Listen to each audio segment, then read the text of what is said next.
Welcome back to LTR Gaming, and let's have a long Xbox Series X Microsoft Next Gen talk. The Xbox came out November 2020. We're going on the 5th month of these next gen consoles. PS5, the Xbox Series X, and the last generation, Microsoft did not do well at all as far as the sales of their console, as far as the software side of things. They didn't have any exclusive IPs that would rival Sony's single player games.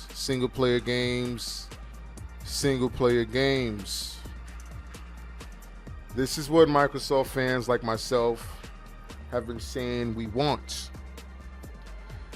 Now, I've had the privilege for several generations to own both consoles. I've owned the PS4 Pro. I've owned the Xbox Series, the Xbox One X, which was the most powerful console at the time, and now I own the Xbox Series X, which is currently the most powerful console at the time if you want to look at the specs and hardware on paper. And I recently picked up a PS5. I was unable to get one for a very long time. It's one of the most requested and wanted console out right now. I couldn't even pre-order one. I stood out online several times during the pre-order opportunities last year to get one, and I just was unsuccessful. I resorted to last year buying a Xbox Series X from a scalper because I just weren't able to get one pre-ordered for $800. That's well chronicled here on my channel. I'm a gamer. That's just what gamers do, right? We want the latest and greatest, and we want to be the first gen adopters of these consoles. And I wanted to be a first gen adopter. Not that money was not an issue for me, but at the time it was an issue. You know, I'm not trying to, throw shade at anyone or act like I'm Big Willie, but I can afford it. So I bought it.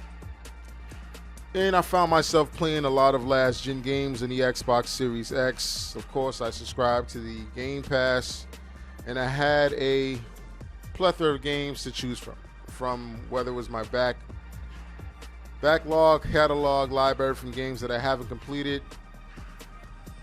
On my Xbox One X, I was able to go back and play those games on the Series X. And I was quite content with that, but I was also waiting for the exclusives and the games that Microsoft has been promising the adopters that we would be receiving in the next gen cycle of gaming. And Phil Spencer made it seem like, the next generation, we're going to have a different experience. Clearly, there's going to be more studios that's going to be purchased, which there has been with the Bethesdas and etc. And of course, it's still early with a lot of those purchases, and the development of games is going to take time. It's going to take years, of course. And I'm cool with that. But at the same time, I can't help but wonder, well when? What's the roadmap? What does that look like? For someone who's heavily invested in this form of entertainment in this industry and who clearly doesn't mind spending the money, I need software from Microsoft. I need a roadmap. I need more than just you continuously parading in front of my face and early next gen adopters that, hey, we just bought another studio. Hey, we just bought another studio. Hey, we just bought another studio. But no roadmap in sight to what games are going to be coming with those studios, what games will be exclusive to Microsoft platforms, and what we got looking forward to in the immediate future. Now, it's been 5 months since these consoles been out, and I know it's still fairly early in this generation of gaming, and we got some ways to go. And more than likely, we won't see the fruits of our labors, according to Phil Spencer, for these next generation games to reveal themselves to the early gen adopters and the Series X owners for a couple of years from now. We gotta wait. And I feel like that's just, to me, not acceptable, because I feel like that same pitch and that same stance of being patient and waiting, we've been doing that since the Xbox One X. That's the same thing Phil Spencer and Microsoft has been telling us, that the games are coming. We have the studios. The games are coming. And it seemed like the games are never coming. We have the most powerful console again. We ended last generation with the most powerful console, but we had no games to tout or to show the power of those consoles.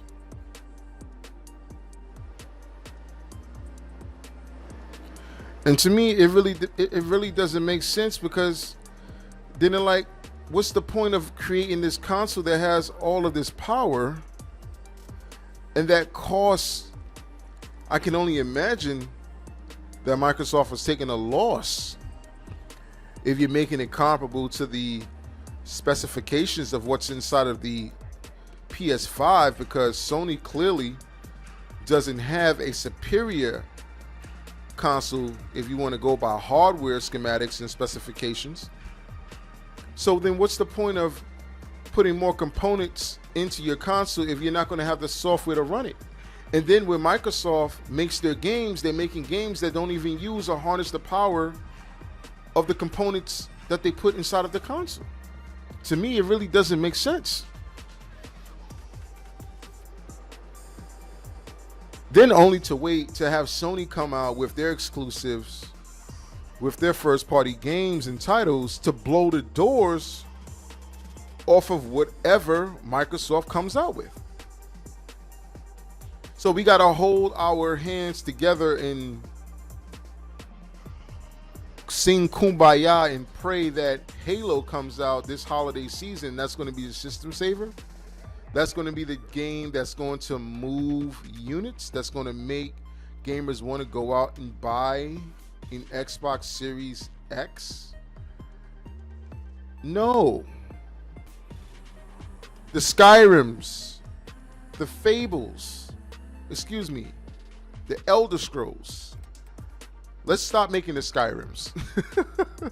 Now that Bethesda is now under Microsoft's umbrella, Skyrim has been hoarded around on every platform since the 360 and the PS3. Like, let's give Skyrim a break. As good as Skyrim is, and of course with all of the DLC that you can now use to play and accommodate that game, like, let's give Skyrim a break. But with the next Elder Scrolls game, like, we need to have that. No one's really looking forward to the next Halo.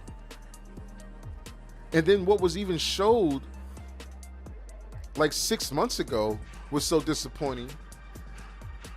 Like, who's really going to be so hard up to say, okay, that's going to be the one that's going to move systems for Microsoft? But every time you look up, every time you see a headline news made in favor of Microsoft, it's another studio acquired, but you don't see or hear any games that's coming along with that studio that's being acquired. Or you're going to hear, well, Microsoft is in development of games, but we don't know of the set games that they're in development of. We don't know of a time cycle or a release date of games that are in development right now. So we just got to wait. So we're going to wait until the next Xbox generation for these games to be ready. So then what's the point of actually releasing the Xbox Series X right now then if these games are not going to be ready? Microsoft, you're going to lose this generation again, and you're going to lose me permanently, I think, as a supporter of your platform. I understand that you want to have your consoles, you know, you want to have different SKUs. You want the lower SKU version of your console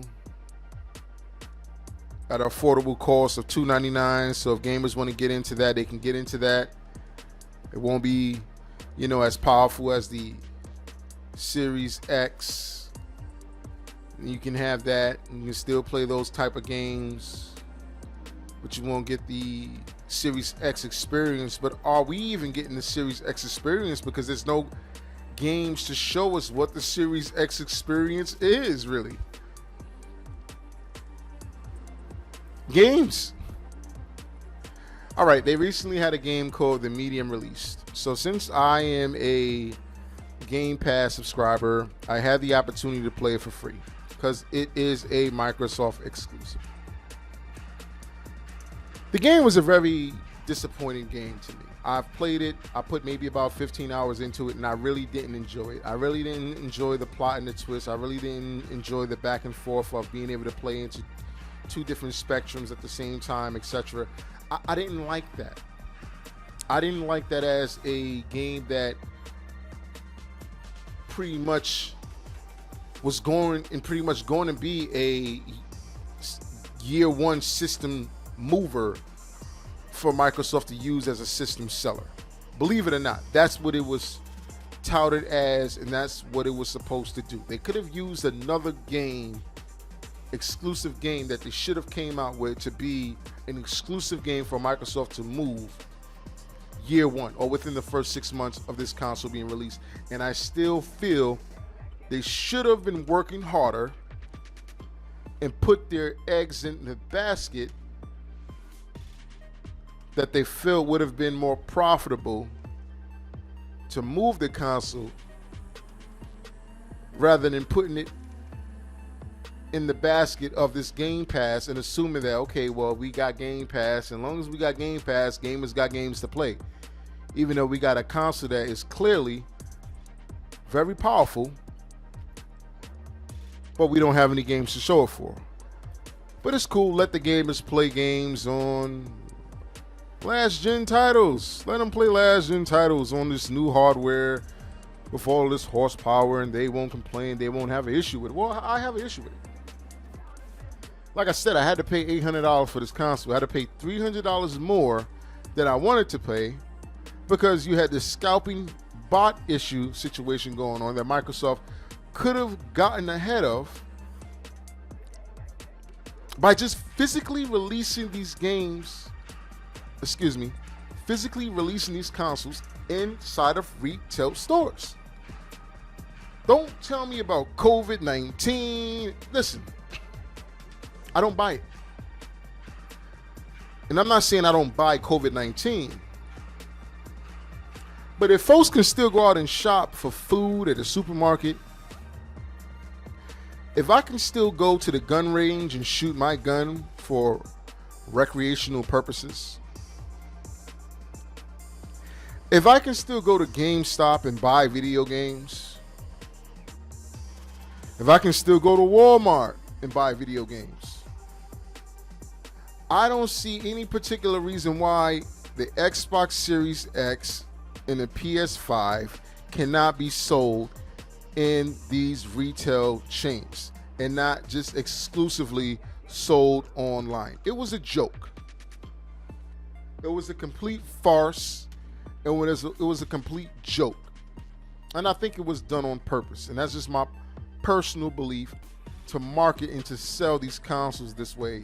And I think it was a way to ensure that these consoles are moved and sold and that these companies make a profit. It was kind of like a guaranteed win-win for these companies to sell these consoles exclusively digitally online and give us this bullshit as excuse that, well, you know, COVID-19, due to COVID-19, we don't want large crowds to gather. We don't want large crowds to gather. We don't want large crowds to gather. But hell, when I went to Walmart, there were lines outside of Walmart, and they were letting people in maybe 10 at a time at Walmart to shop. So that was large crowds still gathering to get entry into a retail store, but they were only letting them in maybe 10 at a time. So why couldn't they do the same with the release of these consoles? I call bullshit on bullshit. But at any rate, I got into the console for $800, and that's just for the console. That's not for the accessories. That's not for the charging controller dock. That's not for the headset. That's not for the expansion memory that I bought, which is ridiculously expensive for that proprietary memory stick. It's atrocious. Well, still had to get it because, you know, with the memory that was allocated with the Xbox Series X in 2020, you would think that Microsoft would understand that these games are getting larger and larger in file size, that 1 terabyte is just not enough. But what do I know, right? I'm just a consumer. Then came the games. Oh, we're also going to charge you $10 more for the games too. So now I'm paying $70 for games. So the cost of everything's going up. To get the console is even harder. And not only that, you're buying studios on top of studios on top of studios. No end in sight when that's going to stop. There's no date or release date or idea when these games that are in development, that you say you have been in development for years prior to the release of the Xbox Series X, are coming out. So we're just supposed to be content with Xbox Game Pass. Shut up, play your last gen games on this new hardware, which is clearly more powerful than it needs to be. Because you will not be able to experience that power because there's nothing to play on it. Oh no, you know what? You can load your games faster. Be content with that. And as gamers, we're just supposed to just accept that and fall back.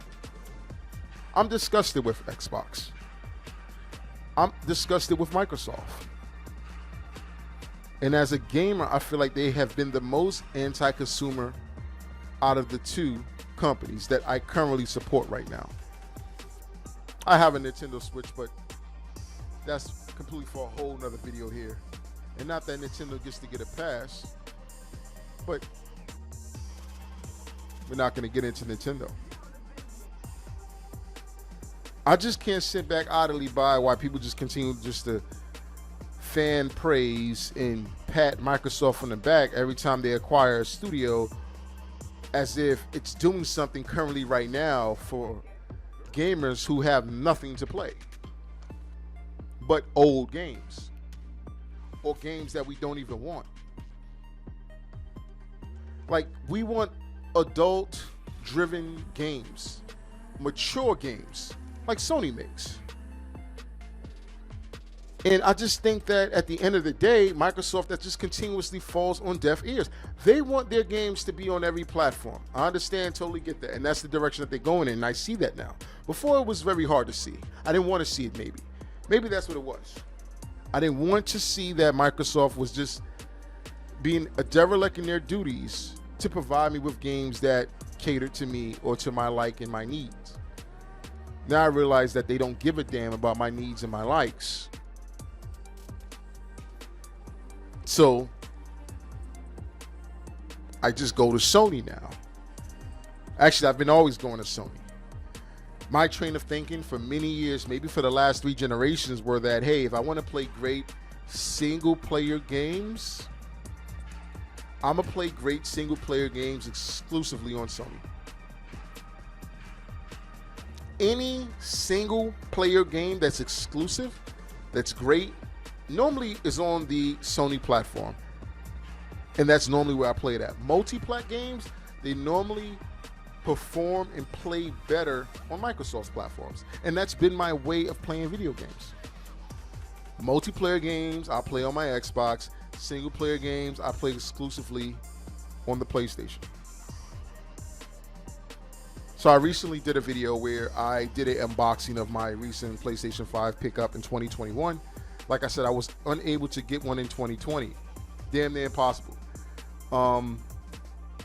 And believe it or not, I paid only $100 more than what the retail asking cost for the PlayStation 5 is. I paid $600 brand new for the PS5. I had to take a ride up to New Hampshire, unfortunately, to get it, but the person that I bought it from was a adult male. He had bought two, he was selling one, and he wasn't trying to scalp it to hell, right? He only wanted $100 more than the retail cost, and to be quite honest, he wanted $700, and I talked him down to $650. But because I was traveling maybe about an hour and 30 minutes to get it, he decided to knock 50 off. So I got it for $600, which was great. Which is great. He didn't have to do that. So I got it brand new, right out the box. I even got the receipt that he purchased the PS5 from Target. So if there was any issues with it, I was able to, if I needed to, need be, bring it back, etc., return it, refund, warranty, whatever. And you know, since having a PS5, it's been a great experience. I still have my PS4 Pro, but my girl plays that in the living room. But the PS5, I'm able to play obviously some PS4 games. You know, obviously games that are cross-compatible. Some games have patches, PS5 versions. But the reason why I bought the PS5 was because of the remakes and the exclusive games that are coming in 2021. Demon's Souls, that was a remake game. It's a PS3 game, but it's a game that I never played before. And I've heard great reviews about it. And the game looks great itself. So I picked that up. I haven't gotten into that yet. Watch Dogs Legion. I bought that on the PS4. I'm able to play it now on the PS5 with an update on the PS5 for the PS5 version.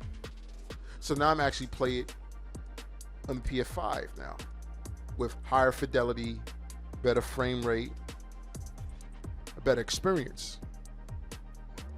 But it's an ecosystem that I'm familiar with. And it's an ecosystem that I'm content with because I know that when Sony says they have exclusive games coming out, they're going to come out. I see the roadmap and I know what's coming. Horizon Zero Dawn 2 is coming. More than likely this year.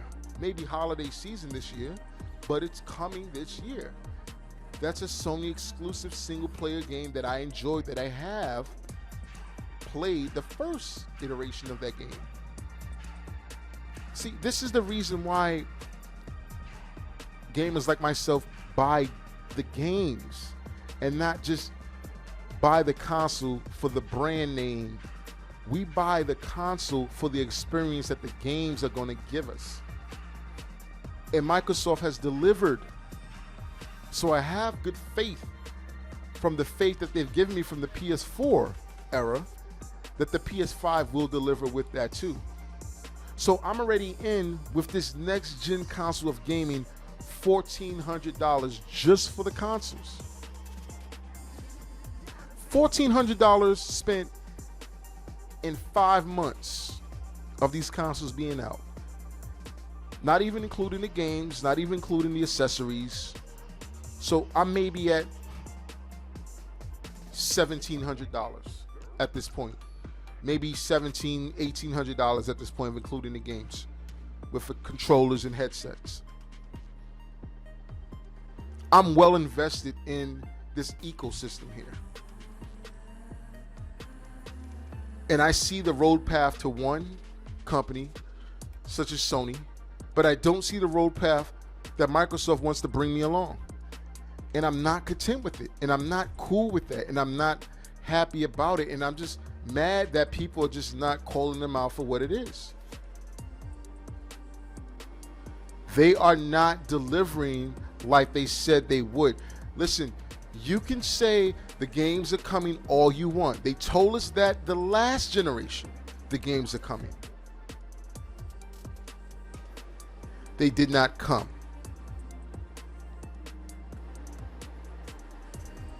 So what are we going to do now?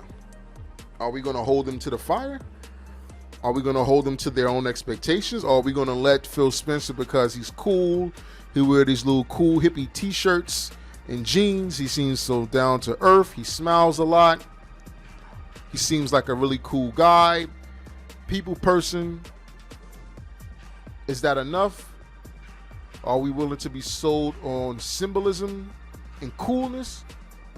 Or are we actually going to hold them accountable to being a company that's supposed to perform and sell us products that they advertise, or products that's supposed to be able to compete with the competition? Because they're not even competing with Sony at this point in time. Their games are not on the same caliber as Sony.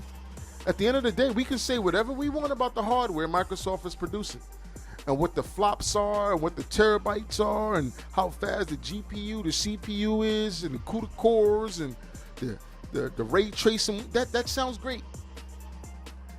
If the software isn't popping, if the game isn't enticing, if it isn't keeping you coming back for more and more and more. Like, if you look at my game room, if you look at my studio where I do my videos at, I got a picture on the wall of The Last of Us, and Ellie is in the background with a gun. The Last of Us 2. Now, I've played The Last of Us 1. I've defeated The Last of Us 2. I beat both of the games. It's a great game. I enjoy the series. But I enjoyed the characters and how they made me feel. I'm invested in that ecosystem. Microsoft doesn't have any games that have me invested in that ecosystem. And I don't think that they care to. They keep running on the very same, they keep beating the very same drum. Gears, Halo, Forza. Gears, Halo, Forza. And then the IPs that they come out are for children. I don't want to play Honey, I Shrunk the Kids. I don't want to play those kind of games. So I think as a gamer, I may be speaking for a minority or a majority. I don't know at the end of the day. I know I'm speaking for myself. And if you agree, then your thumbs up. And if you don't agree, your thumbs down. At the end of the day, it's your prerogative. But the amount of money that I've spent, I think I know I have the right to voice my concerns and my opinions. And I really think that I'm going to give Microsoft, what I'm going to do, I'm going to give them another year. I'm going to give them into 2022 holiday season for me. And I'll bow out. 2022. So they have the entire year of 2021, and they have pretty much the entire year of 2022. Between the next year and over a year and a half, if they don't produce any games that are to the liking to what I'm interested in, I'm done. I'm not gonna, support that particular platform anymore. I'm just gonna go full Sony, and then that'll just be the end of that, because then at that point in time, I'll know where my interests, and I'll know who will be appealing to my interests in games. And I'll just leave it at that.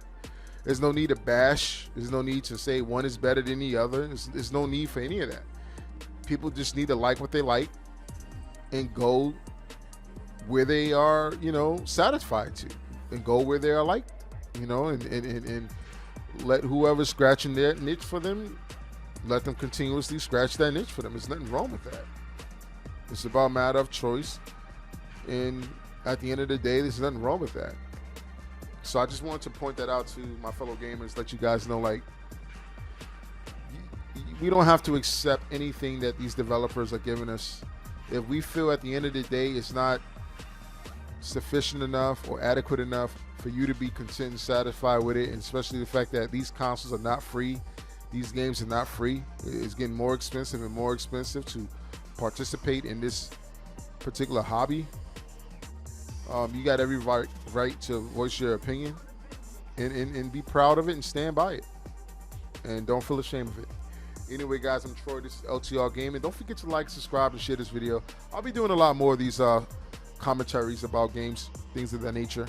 I try not to speak when I don't have anything to speak about and to saturate my channel with garbage or just trying to do clickbait videos. I will be doing some PS5 gameplays. I've been playing Watch Dogs Legion, so I will be uploading more content of that and streams of that of the nature going forward in the future.